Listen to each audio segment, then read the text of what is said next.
پاکستان کتنی بڑی اللہ کی نعمت ہے. اور پاکستان کا نعرہ ہمیں کیسے ملا؟ جب یہ تحریک چلی 42 سال مسلسل کوشش ہوتی رہی تو ایک جگہ ہندو، انگریز، یہود و نصارہ، سکھ سب جمع تھے. ایک مسلمان وہاں سے گزرا تو ان سب نے مل کر اس مسلمان پہ حملہ کیا.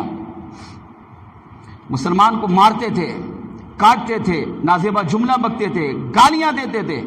تو ایک ہندو نے تانا دیتے ہوئے کہا تو پاکستان تم بنا رہے ہو، تحریک چلا رہے ہو، کوشش میں لگے ہوئے ہو، پاکستان ہے کیا؟ کیا مطلب پاکستان کا؟ پاکستان بنا کر تم کیا کرو گے؟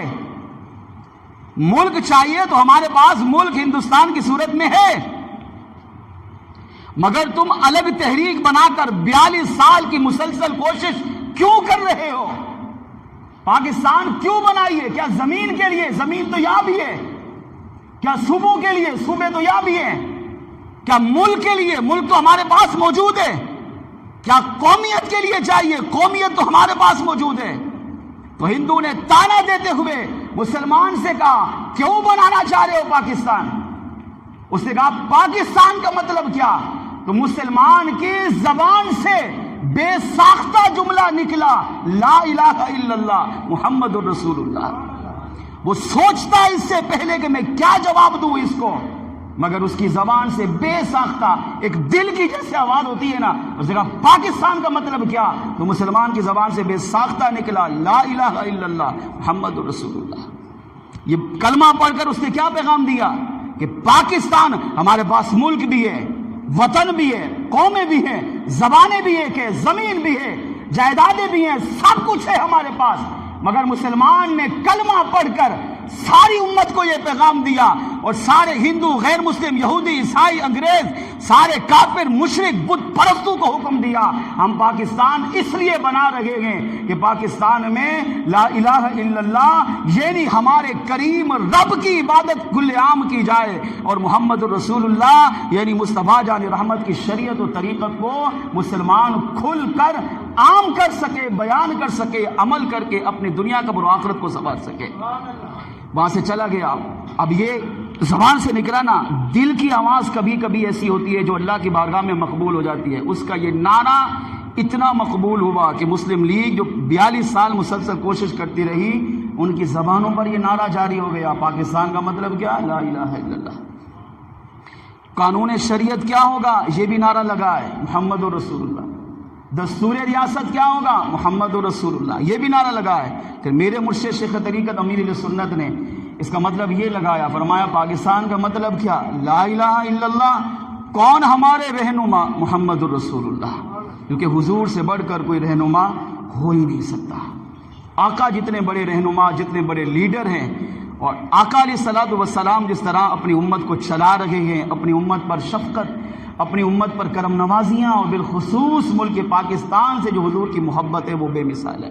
فرمایا کون ہمارے رہنما؟ کوئی پوچھے تو ڈائریکٹ محمد رسول اللہ صلی اللہ علیہ وسلم کا نام زبان پر جاری ہو جانا چاہیے. یہ نعرہ چلا اور اتنا مقبول ہوا، اتنا مشہور ہوا کہ آج پاکستان کا نعرہ یہ بن گیا ہے. مگر افسوس کے ساتھ، دکھی دل کے ساتھ کہنا پڑ رہا ہے کہ آج 73 سال پاکستان کو ہو چکے، مگر ہماری سیاسی تنظیمیں تو بہت ہیں، مگر یہ نعرہ کسی کی زبان پہ بھی جاری نہیں ہوتا. اپنے لیڈر کے نعرے لگائیں گے، اپنی واہ واہ ہوگی، اپنی چرچے کریں گے، سب کچھ کریں گے، لیکن پاکستان کا مطلب کیا؟ یہ نعرہ زبان پر جاری نہیں ہوتا. یہ نعرہ اگر زبان پہ جاری کوئی کرتا ہے تو وہی کرے گا جس کے دل میں اللہ اور اس کے محبوب علیہ السلام کی سچی محبت ہوگی، جو پاکستان کی اہمیت کو سمجھے گا، جو پاکستان کو عزت دے گا، پاکستان کے مقام کو سمجھے گا، پاکستان کو اللہ تعالیٰ کی بہت بڑی نعمت سمجھ کر زندگی گزارے گا، تو وہی اپنی زبان پر یہ ترانہ بھی جاری رکھے گا کہ پاکستان کا مطلب کیا؟ لا الہ الا اللہ. کون ہمارے رہنما؟ محمد رسول اللہ. اس سے پتہ چلا کہ پاکستان اللہ تعالیٰ کی ایک بہت بڑی قدرت کی نشانی ہے.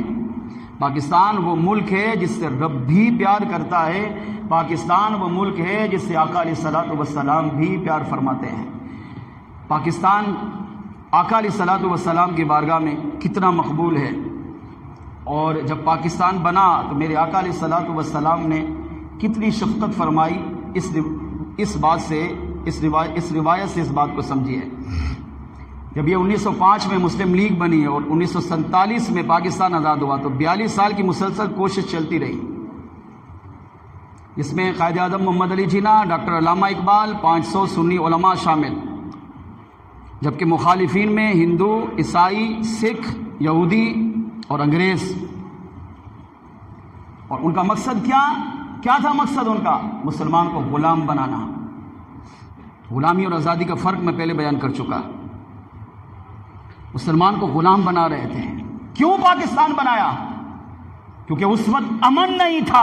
پاکستان اس لیے بنایا تاکہ پاکستان میں امن ہو. پاکستان بنانے کا دوسرا مقصد، وہاں اللہ کی عبادت کھل کر نہیں کی جانے رہی تھی، نہیں کرنے دے رہے تھے. پاکستان اس لیے بنایا تاکہ اپنے رب کی عبادت بندہ ہر دم جب چاہے کر سکتا ہے. وہاں پر آقا علیہ السلام کی شریعت، حضور کی سنت، حضور کی طریقت، آقا علیہ السلام کا لایا ہوا دین، اس پر عمل کرنا مسلمان کے لیے دشوار ہو رہا تھا. پاکستان اس لیے ہمارے علماء نے بنایا. قیام پاکستان کا تیسرا مقصد یہ ہے تاکہ مصطفیٰ جان رحمت کے دین کو عام کیا جائے اور مسلمان اپنے آقا علیہ السلام کی شریعت و سنت پر عمل کر سکے. پاکستان بنانے کا چوتھا مقصد جو علماء نے بیان کیا وہ یہ تھا تاکہ پاکستان اس وقت مسلمانوں کی جائیدادوں پر، زمینوں پر، مسلمانوں کے مال پر ناجائز قبضے ہو رہے تھے. پاکستان اس لیے علماء نے مل کر بنایا تاکہ مسلمان کی جان، مال، جائیداد، عزت کا تحفظ ہو سکے، تاکہ مسلمان خود با اختیار ہو سکے. اس کی جان بھی محفوظ ہو، مال بھی محفوظ ہو، اس کا زمین بھی محفوظ ہو، اس کے گھر بار بھی محفوظ ہو، اس کے بیوی بچے بھی محفوظ ہو، اس کا خاندان بھی محفوظ ہو. یہ بدقسمتی سے اگرچہ ہمارے کچھ حالات بھی خراب ہوئے، بہتری کی طرف بھی آئے، اچھے بھی آئے، برے بھی آئے، لیکن پاکستان بنانے کا بنیادی مقصد یہ تھا امن، سلامتی، سکون، اطمینان، چین کی زندگی مسلمان گزارے اور گناہوں بھری زندگی نہیں، اللہ اور اس کے رسول علیہ السلام کی شریعت و سنت پر عمل کرنے والی زندگی مسلمان گزار سکے. اب میں اور آپ جائزہ لیں کہ ہماری حالت کیا ہے؟ کیا ہم اس آزادی کی نعمت کا شکر ادا کر رہے ہیں؟ ہمیں اس آزادی کی نعمت کی قدر ہے؟ کیا ہم آزادی کی نعمت کا واقعی حق ادا کر رہے ہیں؟ ہماری زندگی کا طرز عمل یہ ہے کہ جب 14 اگست آتے ہیں تو ہم فنکشن رکھتے ہیں جس میں ہم گانے چلاتے ہیں، جس میں ہم ڈانس کرتے ہیں، اپنی چھوٹی چھوٹی بچوں کو بچپن سے نچواتے ہیں. آپ اس کو نچوا کر کیا پیغام دے رہے ہو بچی کو؟ یہ کیا دکھانا چاہ رہے ہو؟ اس طرح نچا کر تو آپ اپنا فنکشن کامیاب کر رہے ہو، مگر یہ نہیں دیکھ رہے کہ اس کی زندگی، اس کا مستقبل برباد کر رہے ہو. پاکستان کی بڑی نعمت آزادی ہے. اللہ نے آپ کو یہ نعمت پاکستان اس لیے دیا تاکہ آپ کو پاکستان کے ذریعے آزادی ملے. اور آزادی کا حق یہ ہے کہ جب 14 اگست آئے تو آزادی کو، ان کی نعمت کو سمجھ کر اللہ کی عبادت کرو، شکر گزاری کرو، اللہ کی فرمانبرداری کرے. مسلمان اس دن روزہ رکھے، نماز پڑھے، قرآن پڑھے، درود پڑھے، ذکر و اذکار کرے اور اپنے ان 20 لاکھ شہداء کو خراج تحسین پیش کرے جن 20 لاکھ شہداء نے اپنی جان کے نذرانے پیش کر کے ہمیں پاکستان جیسی نعمت عطا کی ہے. مگر ہم گناہ کر کے، ہم ڈانس کر کے، بچوں کو نچوا کر، اس طرح ناجائز و حرام فنکشن کر کے ہم کیا ان 20 لاکھ مسلمانوں کی روحوں کو خوش کر رہے ہیں یا ان کو ناراض کر رہے ہیں؟ یہ کبھی ہم نے سوچا؟